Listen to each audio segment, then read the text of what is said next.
सबसे पहले करेंगे discuss about the lateral entry. 2 बार ये न्यूज में आया।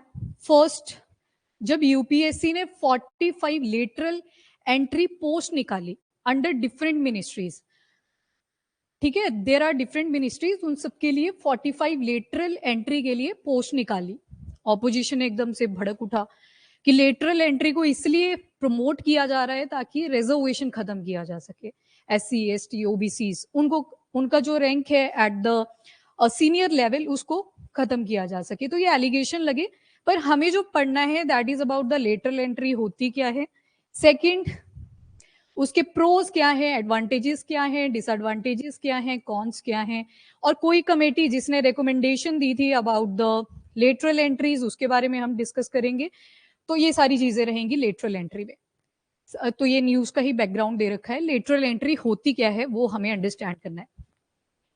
देखो, जो नॉर्मल रिक्रूटमेंट प्रोसेस होती है, आपको पता है ना, SDM लगते हैं, देन फिर प्रमोशन चलते रहते हैं, ऊपर ऊपर DC आप पहुंचते हो, स्टेट सेक्रेटरीट आप पहुंच जाते हो, फिर कैबिनेट पहुंच जाते हो, joint secretary and so on. तो इस तरह से आपकी प्रमोशंस चलती हैं। पर एग्जाम कौन सा होता है आपका यहाँ पे, यूपीएससी का। तो रिक्रूटमेंट के लिए एक प्रॉपर एग्जामिनेशन है, आपको 3 स्टेप्स पास करने पड़ते हैं, pre, mains and finally interview. पर लेटरल एंट्री में क्या होता है, इसकी जरूरत नहीं पड़ती। लेटरल एंट्री में अगर आप मान लो एग्रीकल्चर के फील्ड में बहुत अच्छे साइंटिस्ट हो, तो वो आपकी एक्सपर्टीज की तरह काउंट होगी कि आपको सब नॉलेज है रिलेटेड टू एग्रीकल्चर। वैसे ही दूसरा एग्जाम्पल आप ले सकते हो, किसी ने बायोटेक की फील्ड में कोई मास्टरी कर रखी है, ठीक है, BSc करी, MSc करी, देन PhD करी एंड सो ऑन, मतलब उसी फील्ड में वो इमर्स्ड हैं, तो बोल देंगे कि बायोटेक के अंडर वो साइंटिस्ट आ गए। तो उनके पास एक स्किल है कि उनको पूरा नॉलेज है रिलेटेड टू बायोटेक्नोलॉजी। जैसे रिसेंटली एक वर्डिक्ट आया था DMH11, याद है। तो नॉर्मली अगर कोई आर्ट बैकग्राउंड से होगा तो उसके लिए समझना ये थोड़ा सा टफ हो सकता है, पर वहीं पे अगर किसी साइंटिस्ट को लेके आओगे वो बेटर अंडरस्टैंडिंग बता सकते हैं कि कैसे ये चीज बनाई गई, मस्टर्ड की ये particular species that is the DMH11। तो इसी वजह से लेटरल एंट्री का ये कॉन्सेप्ट आता है। लेटरल एंट्री क्यों लाई गई, क्योंकि आज के टाइम पे टेक्नोलॉजी फ्लरिश कर रही है, डिफरेंट डिफरेंट टेक्नोलॉजिकल फीचर्स आप सुनते रहते हो, नैनोटेक हो गया, साइबर अटैक्स होते हैं, तो साइबर अटैक को टैकल करने के लिए जो टेक्नोलॉजी लाई जाती है, तो there are multiple technological problems, उनको टैकल करने के लिए लेटरल एंट्री की जो डिमांड है वो भी इंक्रीज करती है। डन। तो यहीं पे फिर ऑपोजिशन ने ये क्लेम कर दिया कि ये रिजर्वेशन को खत्म करने के लिए है।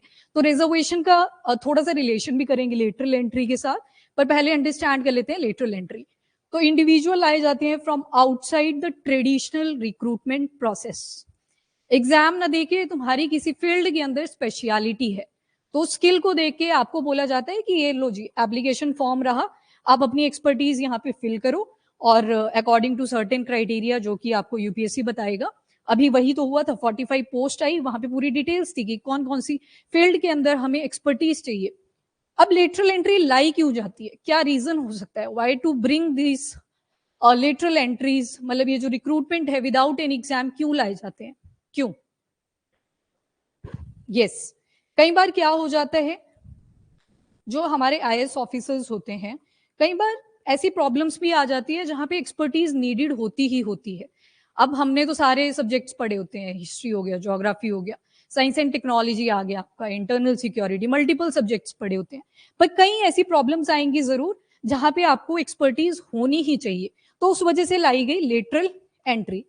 सरदार वल्लभ भाई पटेल जी ने बोला था कि जो ब्यूरोक्रेसी है, bureaucracy will act like a steel frame of India, मतलब अगर इंडिया को डेवलप होना है तो हमारी जो ब्यूरोक्रेसी है वो स्ट्रांग होनी चाहिए एट द फाउंडेशन लेवल। सुनते हो ना कि फाउंडेशन कोर्स, फाउंडेशन का मतलब होता है पहले बेस क्लियर करो फिर वैल्यू एडिशन उसमें करते चलो।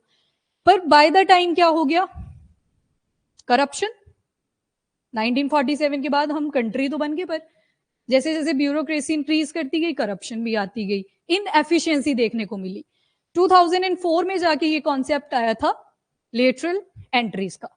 तो मतलब ऐसी प्रॉब्लम्स जब आती हैं तो वहां पे हमें कोई स्पेसिफिक, कोई एक्सपर्ट चाहिए होता है उस पर्टिकुलर प्रॉब्लम से रिलेटेड। तो यहाँ पे वही चीजें बताई है कि कॉन्ट्रैक्ट के बेसिस पे इनको रिक्रूट किया जाता है, परमानेंट बेसिस पे नहीं होते, मिनिमम 3 इयर्स रहते हैं और can extend up to 5 years, तो कॉन्ट्रैक्ट बेसिस पे इनको लाया जाता है। तो एम क्या है, तो स्पेसिफिक डोमेन्स, मतलब कई बार ऐसी प्रॉब्लम्स आएंगी जहां पे आपको एक्सपर्टीज रिक्वायर्ड होगी, तो इस वजह से इनको लाया जाता है अंडर द ब्यूरोक्रेसी। अब बार बार ब्यूरोक्रेसी एक वर्ड आ रहा है, तो ब्यूरोक्रेसी दो तरह की होती है, वन इज जनरलिस्ट एंड दूसरी होती है स्पेशलिस्ट। जनरलिस्ट ब्यूरोक्रेसी में हम बोल सकते हैं ऑलराउंडर। ऑलराउंडर से क्या मतलब हुआ अभी यहाँ पे, जैसे कि एग्जाम्पल दे रखा है आईएएस ऑफिसर्स, इनको मल्टीपल प्रॉब्लम्स के साथ टैकल करना पड़ता होता है। जैसे कोई हॉस्पिटल रिलेटेड कोई कंप्लेंट आ जाती है कि जी वहां पे प्रॉपर बेड्स अवेलेबल नहीं है, पेशेंट और बेड्स का रेशो देखोगे तो बहुत ही डिसबैलेंस्ड है, तो उनको हॉस्पिटल वाली प्रॉब्लम है वो भी टैकल करनी पड़ेगी। पब्लिक के जो ग्रीवेंसेस हैं, पब्लिक की जो प्रॉब्लम है वो भी चेकआउट करने पड़ेंगे। देन पॉलिटिकल प्रेशर जो इनके ऊपर पड़े होते हैं वो भी चेकआउट करने पड़ेंगे।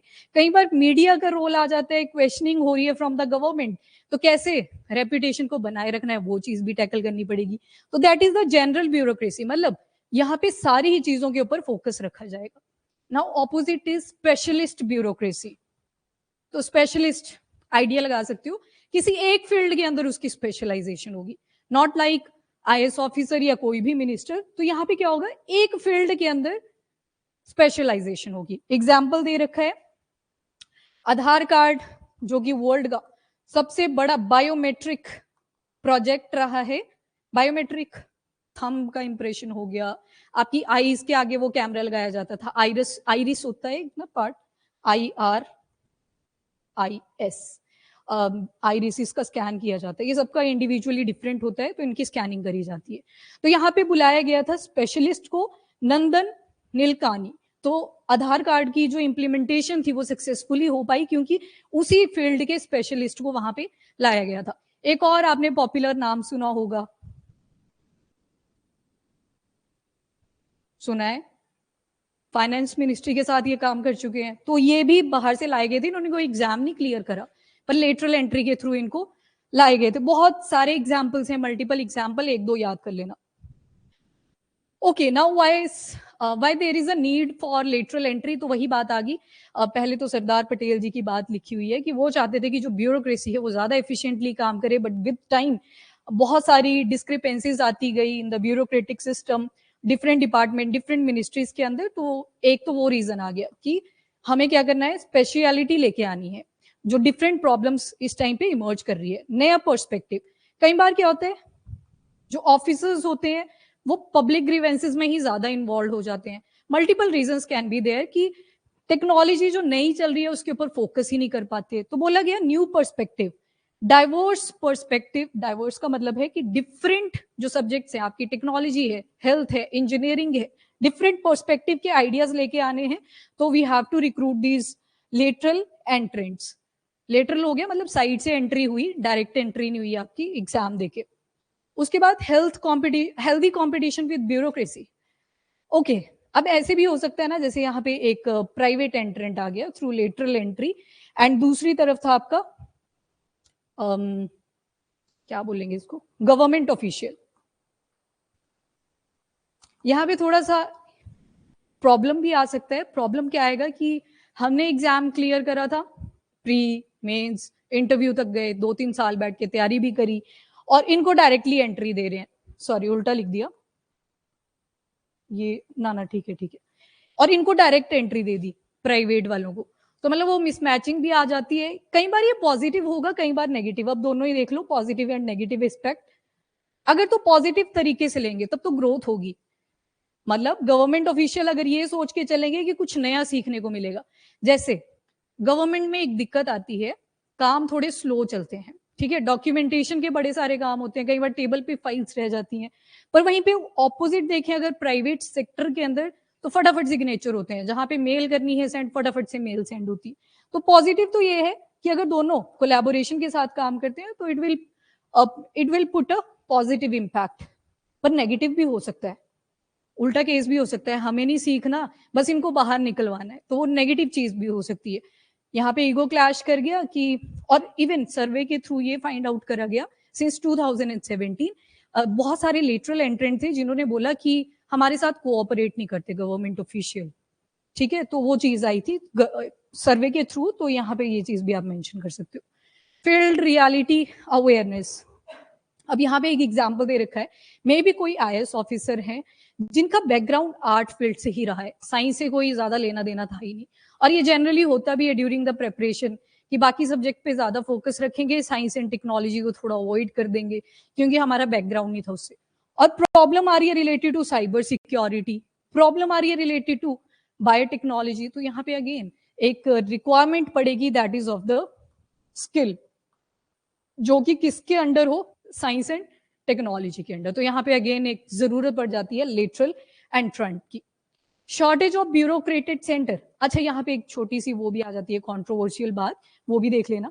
यहाँ पे बोला गया है कि एट सीनियर रैंक्स आज सेंटर लेवल पे सिर्फ 442 आईएएस ऑफिसर काम कर रहे हैं, और रिक्वायरमेंट कितने की है, 1469 ऑफिसर्स की। तो यहाँ पे बोला गया है कि इस गैप को फिल करने के लिए लेटरल एंट्री ले सकते हैं।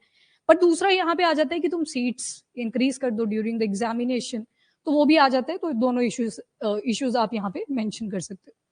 नाउ चैलेंजेस क्या क्या है, lack of field experience, private companies stake holder इनका मेन फोकस किस चीज पे होता है, प्रॉफिट, एंड गवर्नमेंट का होता है सोशल वेलफेयर। कोई भी पॉलिसी बनाई, कोई भी स्कीम लेके आ रहे हैं, पहला फोकस रहता है सोसाइटी के ऊपर कि किस तरह से इसको इंप्लीमेंट करेंगे और कैसे पब्लिक उसके ऊपर रिएक्ट करेगी। प्राइवेट स्टेक होल्डर में भी इसको थोड़ा डिफरेंटली सोच सकते हैं, प्रॉफिट ओरिएंटेड होकर सोच सकते हैं। तो एक तो ये आ जाता है प्रॉफिट ड्रिवन मोटिव्स, ये दोनों इकट्ठे हो गए यहाँ पे। इंटरनल कॉन्फ्लिक्ट्स, ये वही आ गए कि प्रॉपर कोऑपरेशन ही नहीं हो अगर between private and the government officials. Political neutrality, ये भी हो सकता है कि जो रूलिंग गवर्नमेंट है वो चाहे कि हमारे जो फेवरेट प्राइवेट स्टेक होल्डर्स हैं वो आके लेटरल एंट्रेंट्स बने।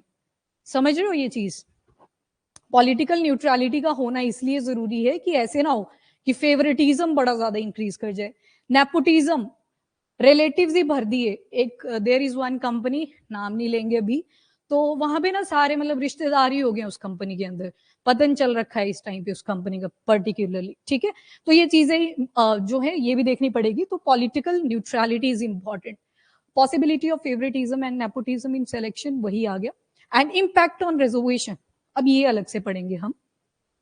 ओके, तो ये आप पर्टिकुलरली रिजर्वेशन में देखते हो OBC Kota, schedule caste, economically weaker section and schedule tribe. Opposition ने यही एलिगेशन लगाया कि लेटरल एंट्रीज के थ्रू इनको आप इग्नोर कर रहे हो, ठीक है। अब देखो यहाँ पे क्या है, अगर मान लो 27% का क्या मतलब हुआ, 100 डिवाइडेड बाई 27 मतलब मल्टीप्लाई 100 करके सॉर्ट ऑफ, तो वहां से जब आप देखोगे 3.77 वैल्यू करके आएगी, मतलब 4th रैंक।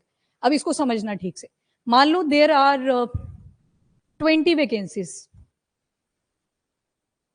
ठीक है, 10 तक लिखूंगी पर आगे फिर दोबारा एक्सटेंड करना पड़ेगा, इसको ध्यान से समझ लो।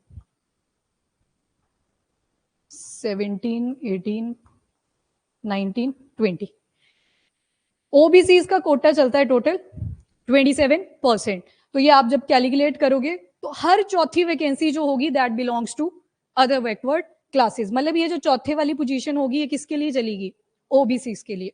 देन एससी का कैलकुलेट करोगे 15%, 100 डिवाइडेड बाई 15 कर लो और आ जाएगा आपके पास 7th रैंक। मतलब जो 7th वैकेंसी होती है ये किसको जाती है, एससी को जाती है।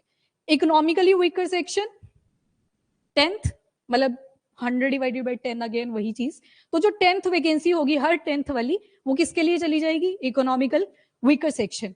And same for the schedule tribe जिनका आता है 7.5%, तो हर 14th वैकेंसी जो होती है that goes for schedule tribe. अब वैसे ही अगर मैं पूछूं अदर बैकवर्ड क्लासेस के लिए दूसरा रैंक कहां पे आएगा जाके, 8 पे, समझ गए। ये इसको एक नाम भी दिया जाता है 13 पॉइंट रोस्टर। जब प्रमोशंस होती हैं एट हायर लेवल या सीनियर लेवल्स तो ये वाला फॉर्मूला यूज किया जाता है, 13 पॉइंट रोस्टर इसको बोलते हैं। लग गया पता कैसे इंप्लीमेंटेशन होती है। अब लेटरल एंट्रीज में हम सिर्फ समझेंगे, कंट्रोवर्सी क्रिएट नहीं करेंगे। लेटरल एंट्रीज में क्या होता है, देयर आर मल्टीपल मिनिस्ट्रीज और हर एक मिनिस्ट्री के अंदर मैक्सिमम 2 पोस्ट निकली होती है, ठीक है। तो 3 तो आया नहीं, और यहां पे देखो चौथे से जाके शुरू हो रहा है। और लेटरल एंट्री में देखा गया है हमेशा से ही मिनिमम 3 वैकेंसी निकली होती है एक पोस्ट के ऊपर। तो यहाँ पे अगर लॉजिकली देखा जाए तो ये तो कंट्रोवर्सी का मुद्दा उठता ही नहीं है अगर लॉजिकली देखा जाए। बाकी आप अपने पॉइंट्स रख सकते हो कि होना चाहिए नहीं होना चाहिए, that is the different point of view.